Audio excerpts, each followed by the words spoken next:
Hello everyone, welcome back to my channel. My name is Tor and this is Anthropology.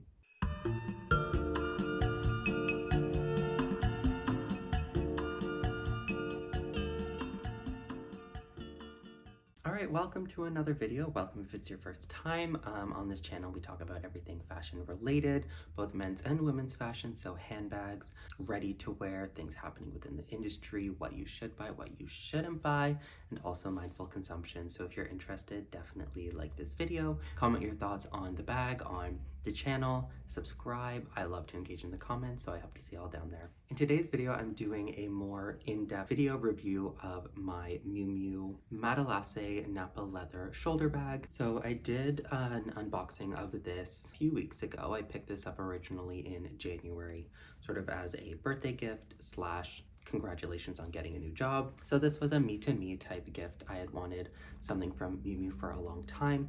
Never really found something that matched with my style, as everything was like super feminine, pinks and like blues and crystals and all of that. Then I wanted something a bit more toned down. And then this came along.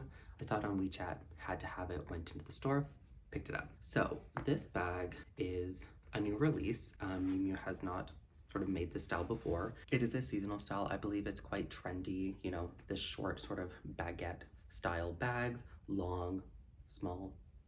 You can wear it on the shoulder, you can wear it crossbody, so it's fairly versatile. A lot of other brands are making styles like this. So obviously it's fairly reminiscent of a Chanel flap bag. It's also fairly reminiscent of the Dior sort of East-West bobby, and also, you know, the Fenty baguette. Louis Vuitton also released a version similar to this. Not sure what the name exactly is, but I'll post a picture so you can see there are quite a few different variations if you like this sort of shape, but you don't exactly want this specific bag. All right, so in this video, I'll basically be going over what fits, so you can see sort of how much you can fit into a bag like this, the general dimensions and overview of the bag itself, some pros and then some cons. So I've only had this bag for a few months now, but I've worn it quite a bit. I'm actually surprised at how much I've worn it, considering, you know, a bag like this, I thought I'd be scared to wear it just given that it's full lambskin, but actually I've worn it a lot and I'm really happy that I got it. To start off with some of the dimensions. So the bag itself is 13.5 by 23 by 6 centimeters. So obviously it is 23 centimeters in terms of length, 13.5 centimeters in terms of height, and then 6 centimeters in terms of depth. So one thing to keep in mind is that it does slope slightly upwards. So you will be limited in what you can sort of fit in, and it also sort of curves in, and it curves in on the sides as well. So it looks a bit bigger than it actually is.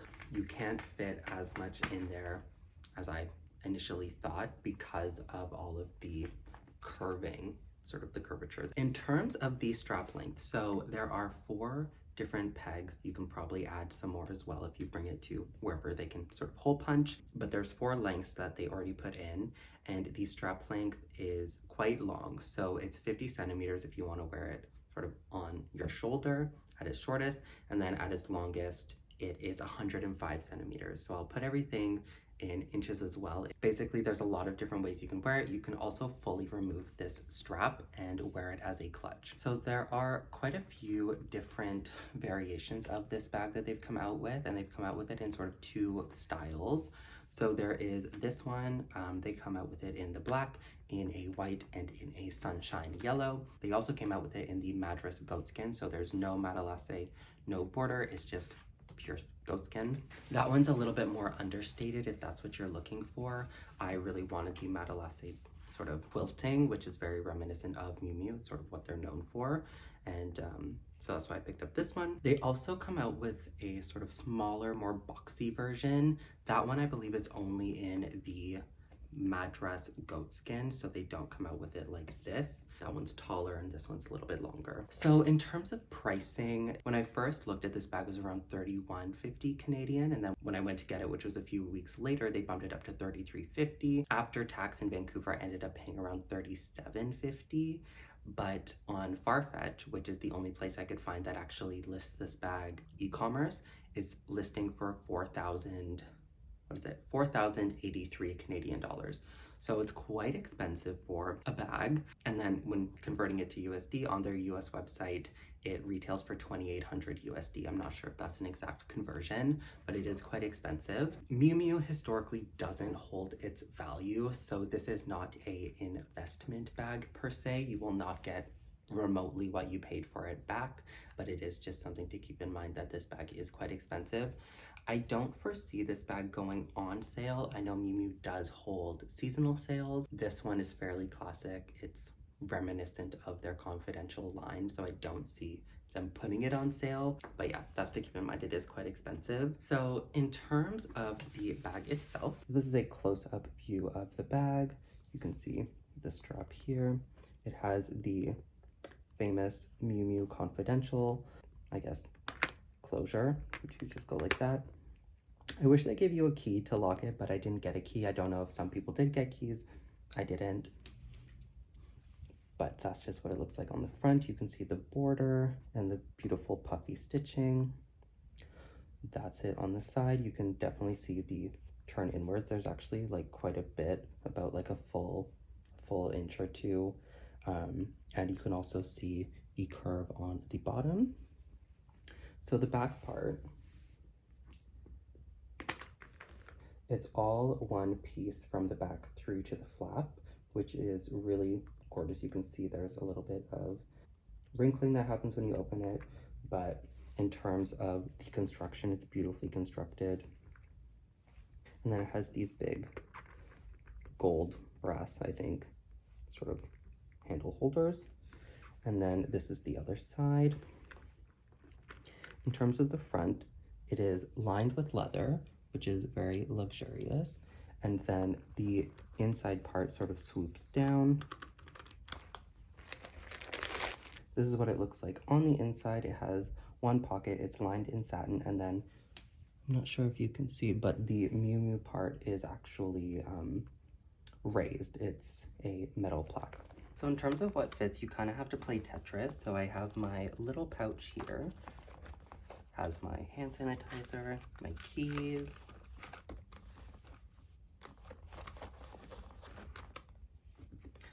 I have my card holder, my mirror, a hand cream, I have a lip balm, and then I have a transit card, which I'll just slide back there. I am using my phone to film, so that's why I'm not putting a phone in there. So if you put a phone, you may be able to fit a little bit less, but there is still quite a bit of room in the front. And then to close it, just fold it over. Now, notice there will be some bulging on the bottom, so, and potentially on the sides as well. So depending on how much you fill it, that may happen. And then also sometimes the flap does tilt forward. Since it's an all leather bag, it is quite heavy to start off. Not super heavy, but it is just something to notice. It's not like a fabric bag that's super light. There, you can see everything that I have in, and there is still a bit of room on the top as well.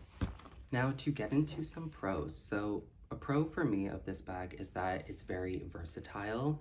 You can dress it up, you can dress it down fairly easily from day to night. So obviously on the outside, it may look a little bit more elegant. So you can probably wear this to a wedding. You can probably wear this to a formal event, but you can also just wear it out. Sometimes I just wear it, you know, shopping at like a nice grocery store or going to like the pet store or something crazy like that, just because I want to get the use out of my bags. So it's fairly versatile. You can also remove the strap completely, maybe add a different strap if you want to, you know, put a chain strap on it, if you want to take out the leather one, hold it as a clutch. So there is quite a few ways that you can wear this bag, which I think is really quite nice, especially considering the price. You want to get the sort of maximum usage that you can. Also with this one in particular, since it's black, it sort of goes with everything. There's no real sort of thing that it won't go with. If you get the yellow one, that may be a different story. The white one may be a bit more delicate, but the black one that I have, you can really wear it with whatever you want. Another thing is that it's quite unique, especially within luxury. Like I haven't seen anyone else with this bag. I don't hear anyone really talking about it. It's not like a Dior bobby bag or like another Chanel classic flap or another Chanel boy bag. It's a little bit different. It's a little bit more under the radar. No one's really talking about Miu Miu. No one's really looking at this bag in particular. But if you're not looking at it, I think you're sort of missing out a little bit. It's a gorgeous piece, and I think it will stand the test of time, just given that it's a classic design and there's nothing really of the time about it, if you know what I mean. Like, it doesn't look like, I don't think this bag will date, is what I'm trying to say. But it's also quite unique because whenever I have this bag, people are like, oh my God, I love your bag. Your bag is so beautiful. Your bag is like very like different, but it also, like, it doesn't scream like a basic designer, but it is still quite a beautiful, elegant piece that people will recognize as something designer, if you know what I mean.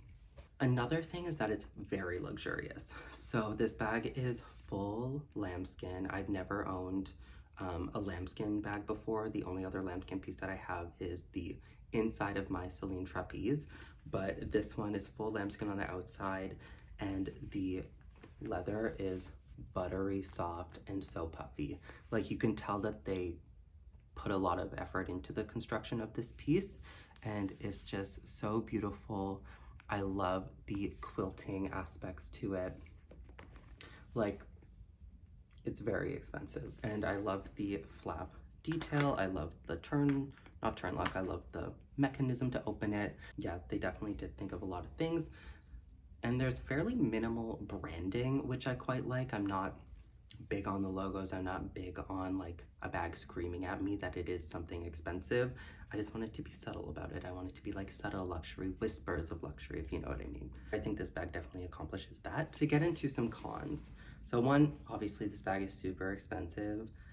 When I went into it, I think I blacked out a little bit because I almost spent $4,000 on this bag, and when you spend that sort of money, I feel like you almost want to guarantee that there's going to be some return on investment if you sell it. Like, you may get close to what you put into it out. Not the case with this bag. If you look on Fashion File or any sort of reseller, Miu Miu really does not hold its value. However, I don't think I'm going to sell this bag anytime soon. If at all, I kind of want to have this piece forever, but that is something to keep in mind. If you are worried about that, this bag is not the bag for you. You will not get remotely what you paid for it. You may get like $1,000 out of it, but you definitely won't get close to $4,000. I'm speaking in Canadian dollars, by the way. I mean, maybe in the States you'll get close to $1,000, who knows? But you will not get what you paid for it or more at all. That's just like the tea. Miu Miu doesn't hold its value. Prada doesn't really hold its value. Don't know why that is, but it just doesn't. And the bag is fairly expensive for that reason. Another one is that it is quite delicate. Just given the fact that it is fully lambskin, you have to be a little bit careful about the situations that you wear it, also where you wear it, sort of know where you are. This bag looks visibly expensive in my opinion, so definitely keep that in mind. You can't wear this in the rain, you can't really wear this in the snow. It has to be sort of dry conditions for you to bring this out. So it's not like something that, like a Prada nylon, for example, that you can just wear and go. It's not really like a Chanel caviar leather either. That's quite durable and sort of sealed. This one, it is an exposed lambskin, so if you get it wet, I don't really know what's going to happen, but probably nothing good. So that's one thing as well. It's a little bit more delicate of a piece that you have to keep in mind of how you wear it, when you wear it, what you pair it with. If you pair it with a light outfit, there might be some color transfer as well. I know when I first got it, there was a little bit of dye transfer on my hands. I don't know why that was. I think it was from the glazing, but that is one thing to keep in mind. I guess the only other con was with the packaging itself. So for the price that I paid for this bag, I was expecting a little bit more in terms of razzle dazzle from Miu Miu. I'll link the unboxing video and I'll probably include some clips here, but you don't get much. Like, I got the shopping bag, I got the dust bag, and that was it. There was no box, there was no ribbon, there was no tissue paper, there was no sticker. Like, there wasn't really anything. It was just like another day for them, and I wanted it to be a bit more of an experience for me. I know when I've shopped at Prada in the past for bags that cost a quarter of this price, I got a bag, I got tissue paper, I got even like a ribbon of sorts. There was much more fanfare. With this one, there was like no fanfare. I was the fanfare. I made it for myself, but with the shopping experience, I did expect just a little bit more from the packaging. I thought they could have jazzed it up a little bit, like at least a box. Like, come on now, a box please. But I don't know if that's the case. I don't know if they just ran out of boxes. I don't know what it was, if it's COVID, but I didn't get a box. I didn't really get anything except for a dust bag, and I wanted just like a little bit more, if you know what I mean. All right, so this is how the bag looks on. It really does sit nicely on the shoulder. You can sort of squish it. It looks really cute. It feels very comfortable. To change it, go like that, and then it easily transfers over to crossbody. When it's on crossbody, it's really easy to get into. You just sort of go like that, open, close, no problem. When it's on the shoulder, it's a little bit more of a hassle, but I think it looks great in my opinion. I really like it. I think it's a great option if you're looking for a crossbody bag in lambskin leather and you don't want something a little bit more common. This is a really good piece to go for. So here you can see the full strap length. I have it on sort of like the middle setting. You can make it shorter, you can make it longer depending on how tall you are. I'm 5'4", and it hits roughly at the hip for me. I wouldn't want to change it actually, so it fits perfectly. So my closing thoughts on this bag. While expensive, while delicate, I love this bag. I wanted to round out my collection with a Miu Miu bag, something a bit more dressy, something that had a flap to it, as well as a sort of metal closure. And this bag hits all of the boxes for me. I love it so much. I'm very curious to see how it'll wear. I have heard that there may be some rubbing and tarnishing of the metal pieces. I'll keep you updated on what that sort of looks like, but if you want something that's a bit more unique while still looking super luxurious and giving that Chanel classic feel, this is definitely a great option. Also, if you don't really care about return on investment, then also this is a great option. If you do, not for you. So that's my video. I hope you all enjoyed it. Definitely comment if you like this bag, if you have it, if you're thinking of getting it, if maybe my video turned you off getting it and why. Definitely subscribe as well. I hope to see y'all back here. Bye guys.